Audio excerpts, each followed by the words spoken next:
People are targeting them to kidnap them and sell them. They live in that fear.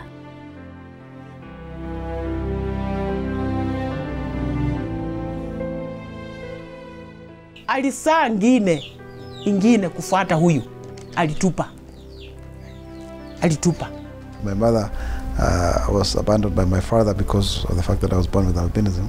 But everybody was running away, even the nurses. They literally left her with a baby there. Education is the great equalizer, as Horace Mann once said, the great American president. Because if you go to school and you study, you become a lawyer, not a rich lawyer. Because of the lack of pigment in my skin, I was likely to get skin cancer, and that I was therefore likely to die early and I'd probably not reach the age of 40.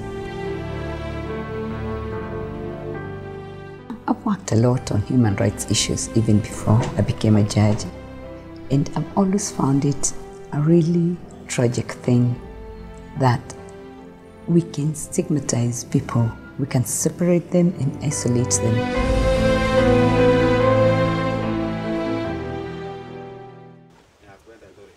Helen Brigette and Sylvester Brigette have two daughters named Cynthia and Diana. Both girls were born with oculocutaneous albinism.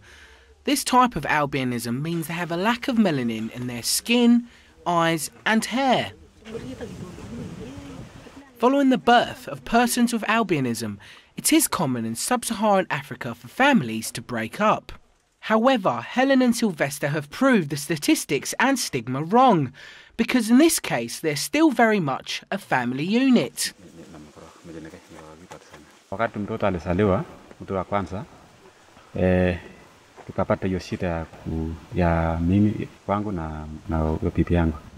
Hasa kwa vile mtoto alizaliwa kama mzungu. Sasa nikauliza mtoto sio kama sisi. Nasema hata mimi siwezi jua. Vile nilizaa mtoto ya kwanza, mzee akaniambia, na huyu mtoto alitokeza wapi? Mimi nikaambia sijui. Tukakombana na nikaenda. Kufika huko nyumbani akanirudisha. Nikarudi. Kurudi nikapata mtoto mwingine ya pili. Tukaona kweli ni maneno ya Mungu na tukavumilia. Vile tulivumilia, mtoto ya kwanza akakonjeka. Finunda ikatoka huko mpaka kwa kichwa.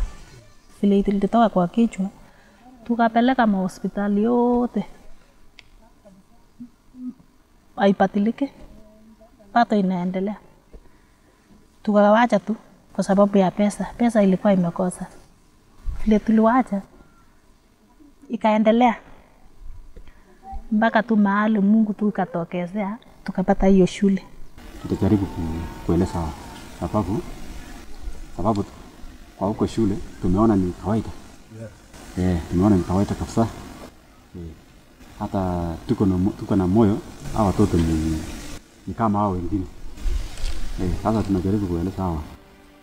Hata nimeleta hao wengine huko. Naambia wengine twende tuone watoto wengine.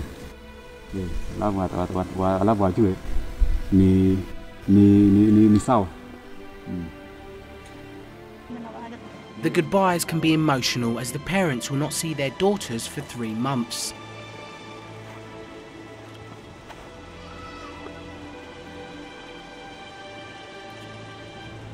Driving through treacherous roads, the distance to Ilula Primary School is approximately 31 kilometres.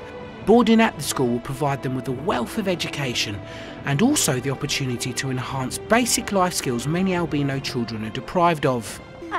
Ilula Primary School is more than an education establishment.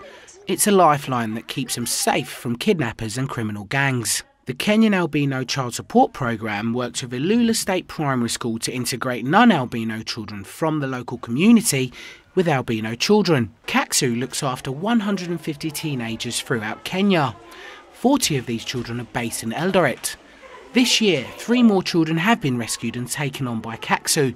However, there has been 3 confirmed incidents of body mutilations, attempted kidnapping and the sale of albinos. These atrocities do not just occur in Kenya. It happens throughout East Africa. In the month of May 2012, 17 killings were reported with 4 albino grave robberies and 7 survivors in Burundi. In Tanzania, between 2007 and 2011, 54 killings were reported with many more still unaccounted for. Most of them are very closed up. So it's only until you bring them into such a place that they can start opening up, they find they're not the only ones. But in most cases, when we get them, they're so closed up, they're not ready to talk, they're not ready to socialize, they're just closed up and closed amongst themselves. Maybe in a certain community, it would be like in this village, only maybe 1 or 2 children have albinism, 1 person, and maybe a child emerges after maybe a very long period of time. So people wonder, where has this strange child come from? So, and people have not understood, how come the other children, maybe are born in a family of 7, only 1 or 2 have albinism? Amongst the students of Ilula Primary School is Agnes Adoyo. Her story, just like many others, is a very touching one. Unlike the previous family, Agnes doesn't have one. At birth, her father ran away while her mother tried to drown her. Her twin sister died at the birth through neglect, and now her grandmother looks after her full time. Msichana wangu alisaa na mtoto, akaona mtoto sio mtoto. Akasema nimesaa toli. Hii sio toli, ni toto. Basi na mimi nikachukua, nikaweka kwa nguo, nikalea, nikachukua maji, nikaanza kumupea. Mtoto akakataa, akasema matiti yangu hapana taka. Matiti yangu pana mupa. Watoto wangu na community walikataa, walisema, mama wewe unakubali msichana kutangatanga kuleta kasia, hatusaidii wewe, hatusaidii. Mwambia msichana akuja arokote hii kasia arudishe mahali alisaa. Lakini mimi nikashika tu. Na nikaona siwezi, hata mimi siwezi kukataa. Mimi talea shauri, mimi amekuja mikono yangu.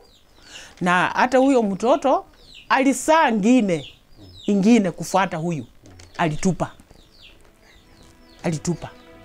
Kama mimi hakuna, alienda mbali, na akasaa mwingine, tena tu alikuwa albino, alitupa. When someone calls you an albino, a mzungu, how do you feel? Nasikia mbaya. Do you think it's right that people do that? No. Agnes's ambitions are to become a lawyer and to also fight for others faced with similar situations. A leading social figure in Parliament praised how positive things are looking. It is a first that I am the first person with albinism to be a member of Parliament. And that in itself has actually brought tremendous discussions around ourselves. And it has actually changed the narrative of people with albinism, that people can see us in positions of privilege and power. And therefore, that in itself, I've had many people telling me that it has made a difference. The fact that then people can start seeing us on an equal basis with others, and recognizing that, yes, we are different, we may have special needs, but then we are as capable as any other. And of course, Justice Mumbi Ngugi. The world's first albino High Court judge on human rights explained how challenging the health implications can be. As a child, you don't quite understand how old or how young 40 is, but it did still sound like I'd probably never get the normal life expectancy that everybody else would get.